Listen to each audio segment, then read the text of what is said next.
Salut les phénomènes, j'espère que vous allez bien. Nouvelle vidéo interview de Xavi juste après le match de la Ligue des Champions. Donc on revient sur l'excellente victoire d'hier soir, comme vous l'avez vu. Là, on a fait les choses en grand. On a sorti les micros, on est en mode pupitre, on est en mode interview les gars. On va voir ce que Xavi a déclaré après le match. Est-ce que il demande à ce que les Blaugrana s'enflamment et que c'est exceptionnel ou au contraire, il appelle au calme et que ce n'est que le début. Tout d'abord, avant que la vidéo commence, je tiens à m'excuser. Au moment où je tourne cette vidéo, il y a énormément d'orage. Donc si quelquefois il y a des bruits de tonnerre, de pluie, je n'y peux rien, les gars, c'est le temps, c'est la nature, on n'y peut rien. Mais je m'en excuse tout de même, ça je peux par contre. M'excuser, je peux. Donc j'en profite pour le faire. Et n'oublie surtout pas de lâcher ton petit abonnement, ton petit like, ça me ferait extrêmement plaisir. Ça remercierait le travail qu'on fait sur le FC Barcelone pour les informations. Et au passage, je remercie aussi la page Actualité Barça ou l'autre page FC Barcelone France, quelque chose comme ça. Les deux pages que je suis énormément. Et eux, comme moi, pareil, ils sont à l'affût sur l'actualité Barça, que ce soit Actualité Barça ou FC Barcelone France. Il y en a une autre que j'ai oubliée, je suis désolé, j'aurais aimé vous citer. Je suis vraiment désolé, mais vous l'aurez compris. On remercie un peu tout le monde. Voilà, c'est la vidéo où on remercie tout le monde. Et on va commencer avec la première réponse de Xavi. Qu'est-ce qu'il en pense de la victoire? Il nous dit, c'est tôt, on est content, mais ce n'est que 3 points. Il faut aller à Munich, Milan, on est content, des sensations, mais ça ne fait que commencer. Il faut être humble. Donc voilà, Xavi, lui, il est plutôt du côté à être humble. Il faut se calmer, ce n'est qu'un début. Attention à ne pas s'enflammer, attention à ne pas se voir trop beau, trop grand, et au final, chuter contre les plus grands. Moi, j'adhère à sa façon de voir les choses. Personnellement, moi, je comprends, c'est tout à fait normal qu'il appelle au fait de rester humble et de ne pas prendre une clim glaciale en pensant que ça y est, on est officiellement les gagnants de la Ligue des Champions, finalistes, tout ça. Et au final, on peut tomber de haut. Il a raison d'appeler un peu au calme, au fait d'être humble. Ça ne tue personne d'être humble, les gars. Bien au contraire, c'est une très bonne qualité. Xavi, il sait ce qu'il fait. Franchement, il pousse tout le monde à être humble. Mais lui, dans sa tête, il est en train de voir ce qui se passe sur le terrain, qu'il y a un schéma de jeu, il y a de la cohérence qui est en train de se créer. Lui aussi, il jubile. Au fond de lui, il doit jubiler, il doit se dire ça commence à prendre forme, ça commence à ressembler à quelque chose. Après, comme j'ai dit, c'est normal qu'en public, il ne va pas fanfaronner après un match contre le Victoria en Ligue des Champions. Premier match en plus de la saison en Ligue des Champions, c'est normal qu'il reste humble. Il faut garder la tête sur les épaules. Deuxième question, c'est bel et bien sur l'histoire de Mbappé et Galtier qui ont eu à faire une mauvaise blague en conférence de presse sur le climat. Alors pour ceux qui n'ont pas suivi l'histoire, je vous la raconte vite fait. Galtier en conférence de presse avec Mbappé, il y a un journaliste qui lui demande pourquoi vous prenez un jet privé pour aller jouer un match à Nantes alors que c'est à 2h, 2h30 de Paris. Pourquoi ne pas se déplacer autrement pour préserver la nature? Et là, Galtier fait une blague un peu de mauvais goût. Moi, selon moi, la blague, elle est trop drôle. Moi, c'est trop drôle pour moi. Moi, j'aime trop la planète, les gars. Les animaux, j'aime trop. Mais c'est bon, à un moment, faut pas pousser le bouchon trop loin. Et Galtier a eu, j'ai envie de dire, la mauvaise réponse pour eux, quoi. Pour eux, parce que eux l'ont pris mal. Moi, personnellement, ça m'a fait rire. Galtier leur a tout simplement répondu, oui, justement, on est en train de parler avec une compagnie de transport et pour nos prochains matchs, on va tout simplement voyager en char à voile. Voilà, si vous savez pas c'est quoi un char à voile, je vous mettrai une image ou sinon tapez-le sur Google. Sacré Galtier, apparemment ça n'a pas plu. Suite à ça, il y a eu un enchaînement de manifestations devant le Parc des Princes juste pour une blague de mauvais goût, on va dire. Et apparemment cette histoire n'est pas finie car même Xavi a eu le droit à la question sur le climat, les gars. Ils ont tout simplement demandé ce qu'ils pensaient de la polémique du PSG. Xavi répond, sur la polémique du PSG, les voyages en avion, nous ne pouvons pas vivre dans une bulle en marge de la société. Si le gouvernement et la Generalitat nous demandaient de voyager de manière plus durable, le Barça est plus qu'un club. Eh oui les gars, mais qu'un club, il est là les gars. Bien sûr, mais qu'un club ici, bien sûr, plus qu'un club. On peut même y aller à pied s'il faut. En plus, ça va échauffer les joueurs de faire de la marche à pied jusqu'au stade. Du coup, le Barça est plus qu'un club. Nous l'écouterions et nous le ferions. Donc voilà, Xavi, lui, très intelligent. Très intelligent dans sa façon de répondre. Voilà, et il n'est pas sur le bord, il fait pas de mauvaises blagues. Il est très très sérieux. Il appelle au premier communiqué, il appelait les gens à rester humbles, à être humbles. Ce n'est que le premier match. Là, voilà, il n'a pas fait de mauvaises blagues ou quoi. Il a répondu intelligemment. Il a dit voilà, si nous, ça devait se faire, bah, ça se fera. Écoutez, on est plus qu'un club, quoi, et on respectera la planète et la durabilité de la planète. C'est très intelligent de sa part. Franchement, c'est très réfléchi. Même si, comme je vous dis, moi, la blague de Galtier, je trouvais pas ça gravissime, quoi. Pour ne pas changer, pour la question suivante, on lui a tout simplement parlé de Lionel Messi. Et oui, j'ai l'impression, à chaque conférence de presse, on lui parle de la Pulga, les gars. Xavi nous dit tout simplement, le deuil de Messi ne finira jamais pour le meilleur joueur de l'histoire, car ce qu'il a donné était extraordinaire. Et malheureusement, c'est fini maintenant. Il y a d'autres joueurs qui veulent bien faire les choses, mais ça ne sera pas facile. bah, c'est clair qu'il y a vouloir bien faire les choses et il y a bien les faire. Messi, lui, il les faisait bien. C'est pas il voulait, c'est il les faisait. C'est là où tu voyais tout le génie de Messi. Mais voilà, c'était une petite question par rapport à Messi. Et Xavi, encore une fois, il le rend hommage comme à chaque fois. De toute façon, il va pas casser du sucre sur le dos de Lionel Messi. Ils sont amis, ils sont actuellement même, ils échangent encore des messages de ce que Xavi avait dit à quelques conférences de presse en arrière.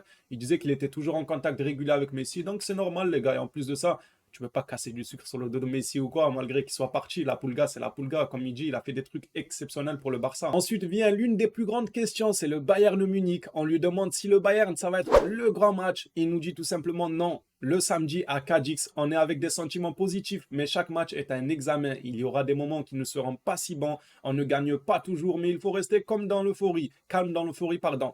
Bah, encore une fois, j'ai l'impression, les gars, tout est réfléchi. Mais c'est un intellectuel, Xavi, les gars. Tout est réfléchi dans ce qu'il dit. Ils lui disent le Bayern est un grand match. Il détourne la question pour pas dire oui et donner, entre guillemets, si je peux me permettre, un peu d'importance au Bayern, même si c'est un très grand club, on le sait. Mais voilà, pour pas les mettre sur un fauteuil, on va dire. Pour pas dire oui, bien sûr, le Bayern, c'est notre meilleur match. Le Bayern, oui, incroyable. Le Bayern, le Bayern. Voilà, les autres là-bas, ils vont se dire, mais c'est quoi ce kéké? Il entraîne le Barça, il entraîne, entre guillemets, de nous faire les yeux doux, de nous voir gros. Là, je trouve que Xavi, pour moi, c'est un intellectuel. Il détourne la question par un truc qui est intéressant aussi, parce qu'il nous dit non, avant il y a Cadix. C'est réel, il y a vraiment Cadix avant. Il faudra se concentrer pour prendre les 3 points contre Cadix, mais en même temps, ça lui permet de ne pas répondre à est-ce que le Bayern c'est le grand match. Alors oui, il le sait, encore une fois, il le sait les gars que le Bayern c'est le grand match. C'est comme les communiqués d'avant, il est conscient, on va dire la réalité, mais il se permet pas de dire n'importe quoi. Premier degré, voyez-nous, on est sur YouTube. S'il faut dire quelque chose qu'on pense, on va pas hésiter. On n'a pas une image, par exemple, à représenter un club, une institution.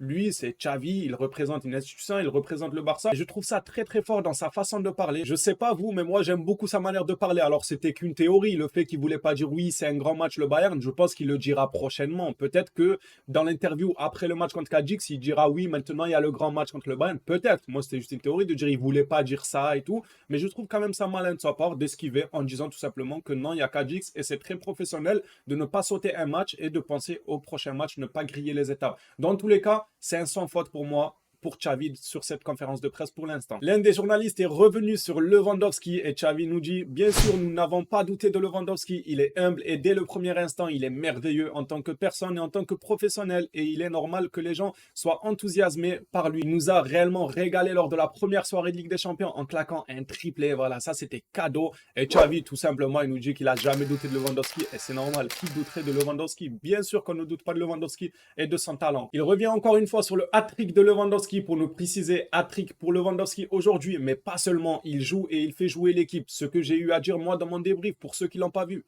allez le checker, ça me ferait extrêmement plaisir. Mais j'ai dit que je le trouvais fort dans ce match, pas que parce qu'il a mis un triplé, mais parce qu'il avait de bonnes prises de balles, il arrivait à jouer dos au but, il arrivait à servir ses coéquipiers. Je trouvais qu'il était très bon dans ce match-là. Hormis son triplé, il était bon dans le match en fait. Balle au pied, il était juste excellent dans le match. Du coup, il nous dit Xavi, il joue et il fait jouer l'équipe, c'est totalement vrai. Il connaît le troisième homme et lit l'espace à la perfection. Je suis amoureux. Oula, doucement Xavi, doucement, amoureux, carrément.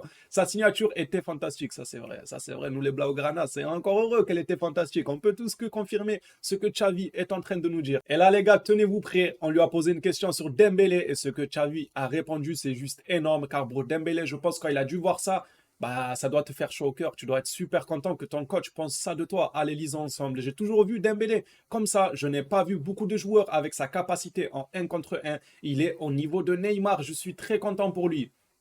Ah ouais, ça c'est des éloges, ça c'est des éloges les gars. Déjà que dire, j'ai rarement vu un joueur avec une telle capacité en 1 contre 1. C'est quelque chose de fou de la part du coach. Ça te met en confiance quand tu sors un très bon match comme ça. Mais en plus de ça, il a dit, il est au niveau de Neymar. C'est des déclarations de fou qui peuvent que faire plaisir à notre Moustico, les gars. Le Moustico, il est trop fort notre Moustique. Franchement, c'est réellement une Moustique. Il est trop rapide sur le terrain, il casse des reins à tout le monde. Et je suis content qu'il sorte d'un très grand match. Et je suis content que Xavi lui fasse des éloges comme ça aussi. Finir cette interview de Xavi, bon le sien est déjà fini. Malheureusement, j'aurais aimé vous lire encore plus de déclarations de Xavi. C'est Sergio Roberto qui a fait aussi une déclaration au micro. Sergio Roberto nous dit, je n'ai pas joué en tant que titulaire dans un match officiel depuis près d'1 an. Ils m'ont remplacé parce que j'avais une gêne à l'adducteur, mais le médecin m'a dit que ce n'était rien de grave. Nous verrons demain. Donc, Sergio Roberto, bon, il nous rappelle que ça faisait très très longtemps qu'il n'avait pas joué titulaire. Ouais, il était assez moyen dans des matchs catastrophiques même, donc ça explique ça. Mais là, il revient très fort. Franchement, il est très très bon, Bellerin. Comme j'ai dit dans mon débrief, il a du souci à se faire, il aura du souci à se faire. Et s'il a été remplacé, c'est vrai qu'il faisait un très bon match et que j'avais pas trop compris son remplacement. Mais apparemment, c'est parce qu'il avait une gêne à l'adducteur et que le médecin lui a dit que ce n'était rien de grave. Donc tant mieux, voilà, qu'on recommence pas à enchaîner les blessures. Et Sergio Roberto, ça se voit, il vit sa meilleure vie là. Il est passé de tout le monde le critique à tout le monde dit qu'il est trop fort, que ça, il a fait le blanc en CR7 en Ligue des Champions. C'est devenu une machine. Ah, il doit être au maximum, Sergio Roberto, et il le mérite, qu'il profite. Nous, c'est tout ce qu'on demande, que le joueur soit très bon sur le terrain. Et on lui fera des éloges sans aucun souci. Voilà les gars, cette interview de Xavi est terminée. Si ce format de vidéo vous plaît, n'hésitez pas à me le dire dans les commentaires et j'en referai le plus souvent possible pour partager ça avec vous. En tout cas, moi je kiffe les gars, les petits micros, interviews, patati. Moi j'aime beaucoup. Ça tient à vous si vous aimez. Bah, on continuera à en faire souvent. Merci encore pour votre soutien. Merci à ceux qui s'abonnent, qui lâchent le petit abonnement. C'est un énorme soutien. Un énorme merci à vous. Je vous dis, prenez soin de vous les phénomènes.